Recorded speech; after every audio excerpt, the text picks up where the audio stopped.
Donc après avoir vu les différents aspects de l'immaturité, et comme vous cochez pratiquement toutes les cases, et c'est pour ça qu'on fait l'enseignement au rez-de-chaussée pour éviter des suicides par défenestration.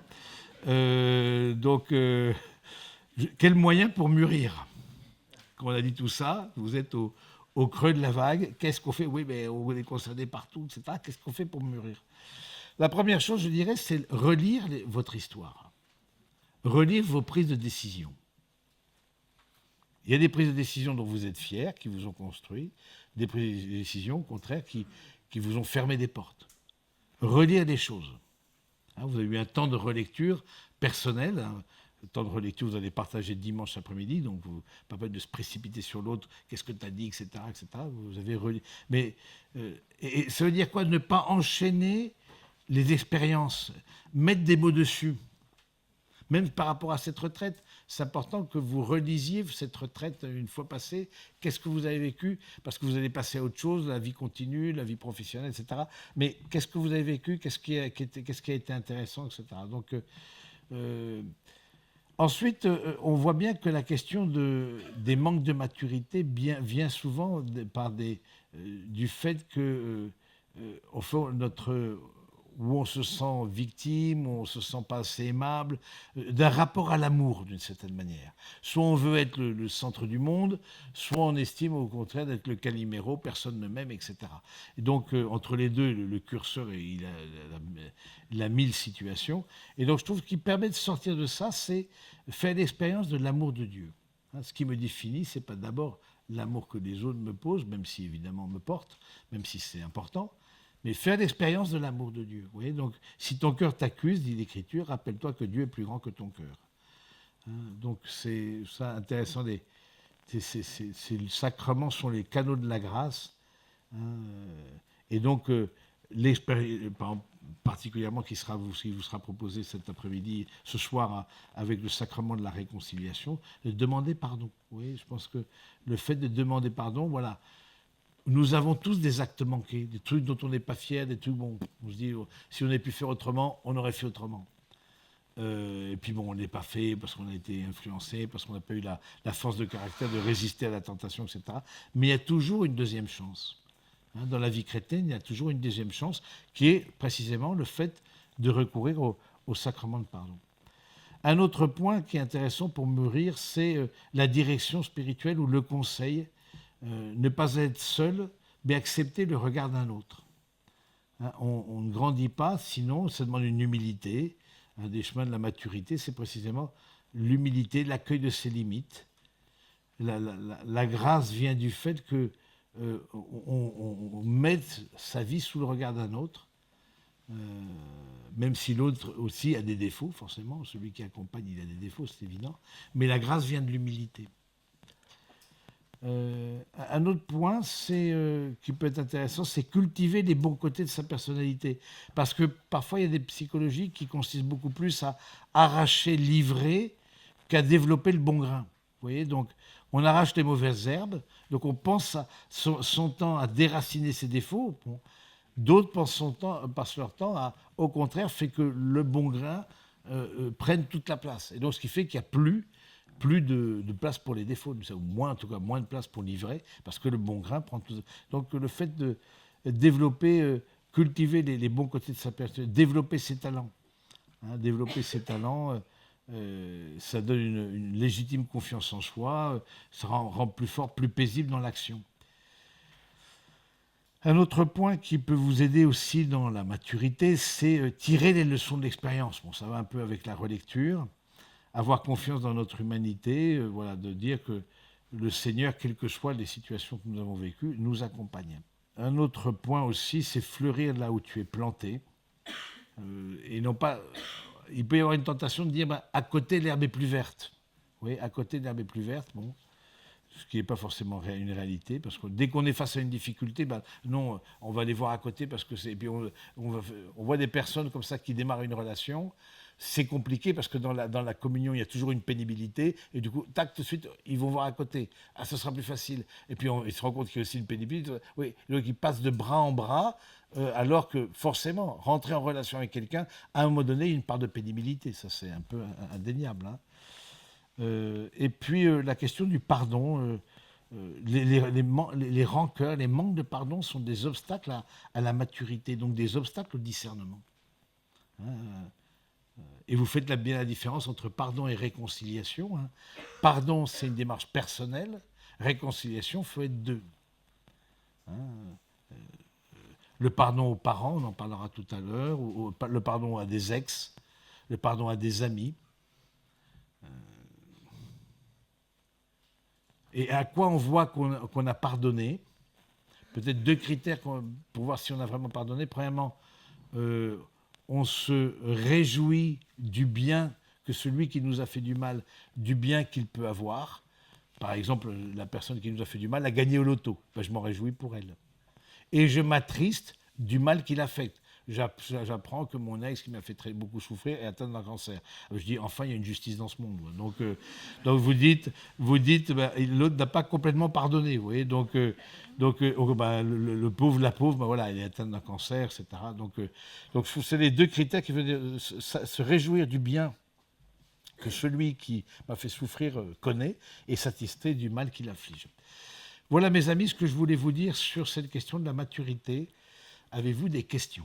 Oui. Quel conseil lorsque l'un des conjoints est HPI? C'est vrai que c'est une vraie question de dire, quand vous cheminez avec une personne qui est HPI, qui est un peu zèbre, qui a cette intelligence en arborescence, c'est difficile parce qu'on a du mal à apporter quelque chose à l'autre. On a du mal à apporter quelque chose à l'autre. On se dit, tiens, dans l'exemple du couple que j'ai accompagné, plusieurs couples dans cette catégorie-là, et donc on se dit, mais qu'est-ce que je vais pouvoir t'apporter? Qu'est-ce que je vais pouvoir t'apporter? Et donc celui qui est concerné par ce mode, encore une fois, c'est pas une question morale, c'est pas qu'une personne est meilleure que l'autre, c'est juste la nature est faite autrement et certainement les neurosciences expliqueront beaucoup de choses parce que c'est encore au balbutiement les neurosciences. Je me dis quand on est plutôt concerné par ces questions-là, c'est vraiment l'attitude de l'humilité, je veux dire de demander, d'embarquer l'autre dans sa réflexion, parce qu'on n'a jamais, on pense pas. Même si on reçoit beaucoup de choses en même temps, on ne pense pas le réel à 360 degrés. Ça n'existe pas. Je regarde ici, je ne regarde pas derrière, par exemple.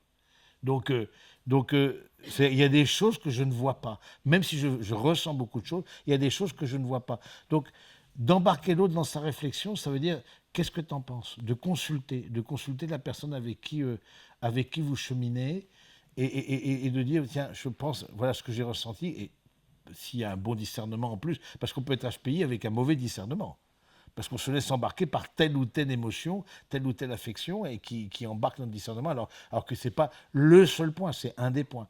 Donc je pense que l'humilité, comme pour tout, HPI ou non HPI, l'humilité est au rendez-vous et de consulter l'autre, de l'embarquer dans sa décision, etc. Oui, tu veux...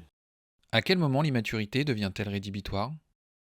L'immaturité est rédhibitoire quand il y a un des points, des différents points que j'ai cités, que ce soit l'égalité d'esprit, vous sentez qu'il y a des hauts et des bas, mais qui sont vertigineux. Vous sentez que dans l'application de la prise de décision, dans la prudence, ça vous donne le logiciel de toute prise de décision. Vous sentez qu'il y a quelque chose qui n'est pas lisible, vous voyez bien, ou trop donner d'importance à une personne, je vis en procuration par rapport au regard de telle personne ou par rapport à un événement.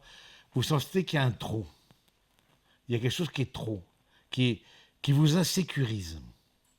Parce que tous, plus ou moins, peu ou prou, on est concerné par une des difficultés liées à la maturité. Ça, c'est évident, parce que c'est en nous les conséquences du péché originel, parce que nous-mêmes, nous avons posé des actes qui nous ont rendus immatures. Peut-être dans notre éducation, il y a tel ou tel aspect qui a été plus, où notre sensibilité, voilà, n'est pas apaisée, n'est pas ordonnée à l'intelligence, etc. Donc on sent que quand c'est trop, ça nous met trop en insécurité, quand la personne prend des décisions, dit des choses à la fois contradictoires dans une même journée, à la fois, vous dites, non, difficulté de se projeter. Je me dis non, je me vois pas, je vois pas cette personne-là comme père et mère de mes enfants, père ou mère de mes enfants, mais je vois pas. Je n'y arrive pas, je peux plus me projeter parce que ça m'insécurise trop. Quelle est la différence entre le pardon et la réconciliation? Bah, le pardon, faut être à deux. Je veux dire, donc, une grande expérience de pardon, peut-être on n'en prend pas assez conscience, c'est de réconciliation, plus exactement, la réconciliation, faut être à deux. C'est la réconciliation franco-allemande. Voilà des pays frontaliers qui ont sont fait trois guerres pratiquement successives, dont deux guerres mondiales, euh, et qui ont opté pour la réconciliation. L'Europe, maintenant tout le monde critique l'Europe, etc., les réglementations, bon, très bien. Mais l'Europe, le cœur de l'Europe, ça a été la réconciliation franco-allemande. Qui aurait pu. C'est intéressant de voir le drapeau européen, je vous ai déjà médité là-dessus. Bleu avec des étoiles. Il y a 12 étoiles, mais quand il y avait 6 États, il y avait 12 étoiles. C'est comme pas comme le drapeau américain. Il y a 27 pays membres, mais il n'y a pas 27 étoiles. Les 12 étoiles, vous savez d'où ça vient? Ça vient de la Sainte Vierge. Et le bleu, ça vient de la Sainte Vierge.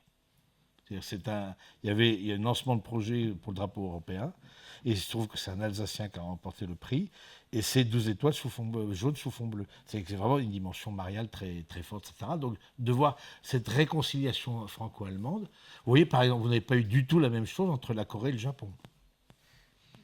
Alors que le Japon a envahi la Corée et a mis en déportation des tas de femmes coréennes sous prétexte qu'elles avaient la peau plus douce que les japonaises pour les emmener en prostitution. Mais il n'y a pas eu de procès qu'on appelle ça, le grand procès là qu'il y a eu, voilà, le grand procès. Bon, il n'y a pas eu de réconciliation, il y a pas parce que le logiciel n'est pas chrétien. C'est deux pays profondément chrétiens. Là, dans les pays européens ont été évangélisés complètement. Donc, et c'est pas pour rien que le premier traité européen, c'est le traité de Rome.